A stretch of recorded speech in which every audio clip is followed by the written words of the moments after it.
This is Tejas in Donbass. It's February 15th, 2022. I'm here in the city of Donetsk, Petrovsky district, just a few miles from the very front lines. Biden and some other chumps are saying, oh, there's going to be a Russian invasion tomorrow. Let me tell you something. There's no such thing as a Russian invasion. If the Ukrainian army, which has 150,000 hardcore soldiers along the 200-mile front line, the Donbass front right now, if they make a military assault against the Donbass republics, as they've been preparing and provoking and saying they were going to do, if they make it, Russia will come in to defend the 700,000 citizens, Russian citizens, that now live in the Donbass People's Republic and the Lugansk People's Republic. Russia will react, but Russia is not going to invade Ukraine. It's going to defend the republics, and if it has to come in to defend the republics, all the Western sanctions will immediately be applied.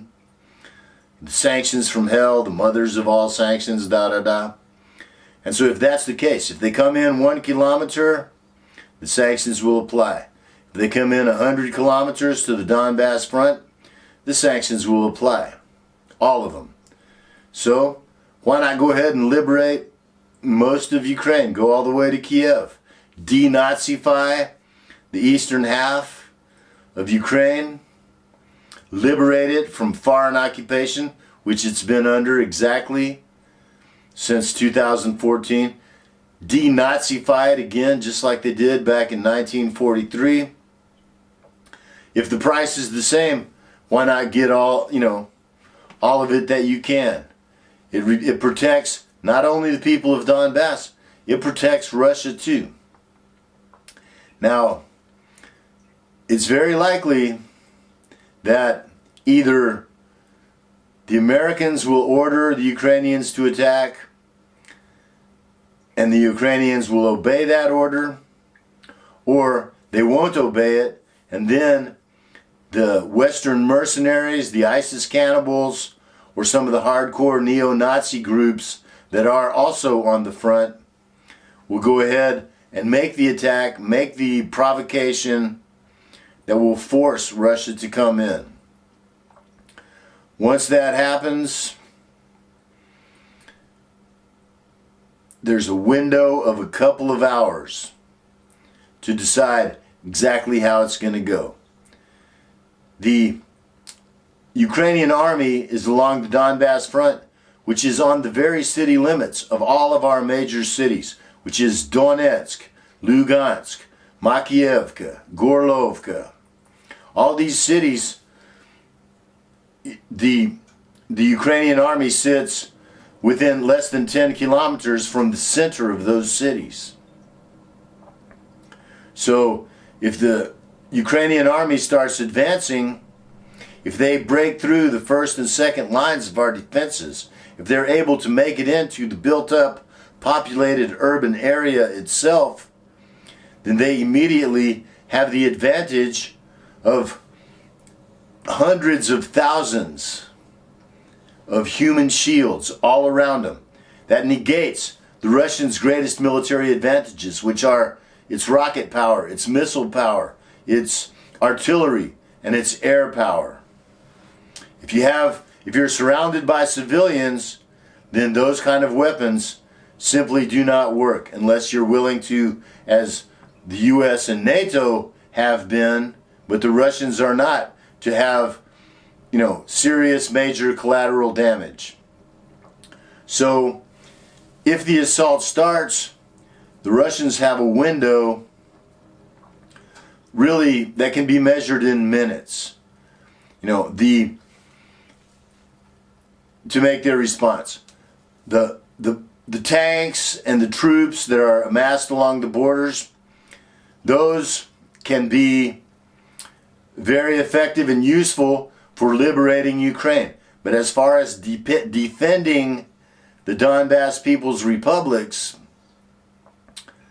they cannot get here in time. It's more than 100 kilometers from Donetsk to the Russian border. There are a very few small roads in not very good condition. You know, the borders themselves are choke points. You know, you cannot move thousands of soldiers and tanks along these roads in a fast manner. Because first of all, the roads are going to be blocked probably by refugees and civilians trying to escape the war going in the other direction. Second of all, the roads just aren't that big.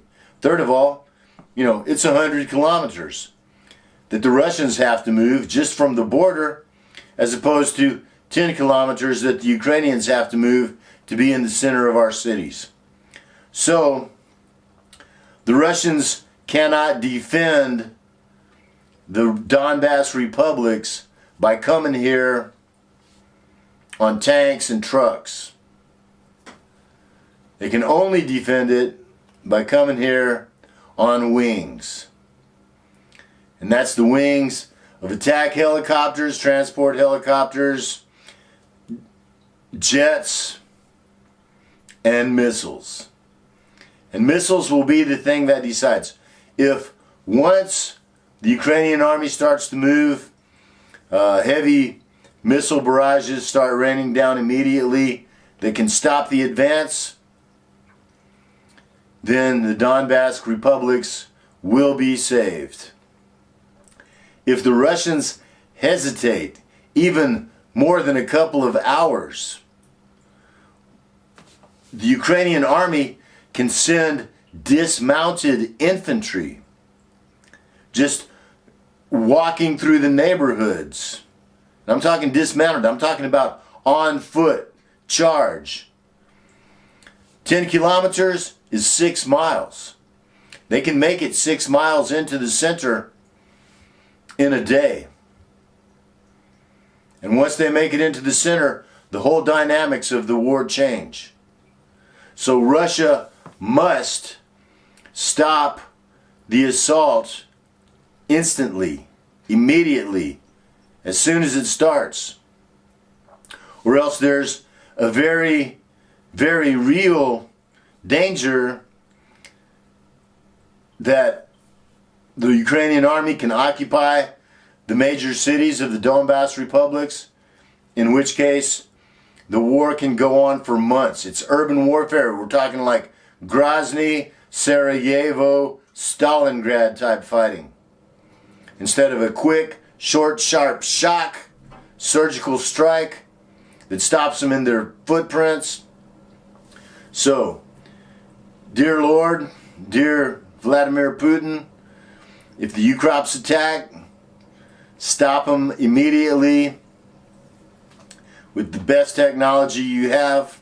Otherwise, the whole dynamics change. So, of course, the best scenario is to find a peaceful solution. And if that can be done, I have no doubt that Vladimir Putin, Sergei Lavrov, and the diplomats of the Russian Federation will find that way. And God bless them if they do. I have big doubts about if there is even a possibility that they can find that way. But if they can, they will, and more power to them. But if there is no way, if the fight is inevitable, then understand, the Russians will not strike until the Ukrainian army makes the first move against the Donbass People's Republic, Lugansk People's Republics, in which case they have the legal right under international law, they have the moral obligation to defend not only their citizens here, but their own country. And if they come in, they have to come in hard and fast. So, I think that in the next week or so, we're going to find out what it's going to be. It was nice and sunny. Clear skies today, yesterday, clear skies tomorrow. And then it's going to rain here in Donbass for a week. Cloud cover is good if you're a military unit that wants to avoid detection from satellites, missiles, drones, and aircraft. So there's a big chance that this war, that the assault of Ukrainian army against Donetsk republics will start this coming week. If it doesn't, thank God.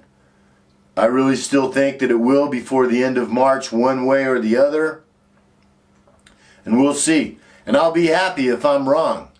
But sooner or later, everybody in Russia, everybody in Ukraine, and especially everybody in these republics understands that this war will not end without a fight. It's just not possible. It's like trying to be diplomatic with the German Nazis back in the 1940s. So, hopefully, a small war is always better than a big war. So hopefully that'll what it will be. I'll be here. I'm not going anywhere. Unlike all the embassies of the West, unlike all of the oligarchs, unlike all of the politicians of Ukraine who have already run. Me and my family, we're staying here with the kiddies, of course. And we're going to see what happens. We're going to watch history in the making. Hopefully it'll be a great, beautiful new world for everybody. And then we'll take it from there. So, of course, if it starts really getting hot and heavy, the electricity's off, the internet's off, the phones are all off. But I'll keep recording as I can. And I'll be in touch as I can. So this is Tejas and Donbass saying good luck to all good people. May God protect the innocent, and may the rest of us get everything that we deserve. Davai.